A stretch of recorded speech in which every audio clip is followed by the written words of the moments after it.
₹5 की 50? खरा वेडा कोण? एकदा एका वेड्यांच्या हॉस्पिटलमध्ये संपूर्ण टेस्ट केली जायची आणि मगच त्या वेड्याला बाहेर सोडलं जायचं. शेवटची टेस्ट असायची ज्याच्यामध्ये वेड्यासमोर ₹50 आणि ₹5चं नाणं ठेवलं जायचं. जर त्यांनी ₹50 उचलले तर त्याला डिस्चार्ज मिळायचा आणि जर ₹5 उचलले तर त्याला पुन्हा चाचणी करायला लावायची.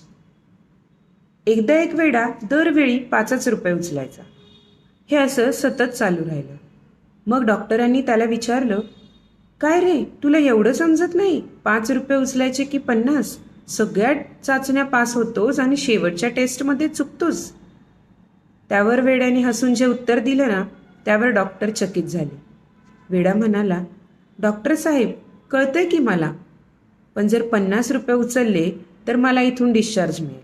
मला बाहेर जाऊन माझा सगळा खर्च करावा लागेल आणि इथे राहिलो तर मला निवांतपणे सगळं मिळेल. म्हणून मी ₹5 उचलतो. मला इथे राहायला मिळतं आणि वरून ₹5 मिळतात. नेहमी मोठं निवडणंच म्हणजे यश नाही. योग्य वेळी योग्य गोष्ट निवडणं म्हणजे खरा शहाणपणा. यावर तुमचं उत्तर काय असतं हे मला कमेंट करून सांगा. आणि अशाच नवनवीन कथांसाठी फॉलो करा @SaidBySaili.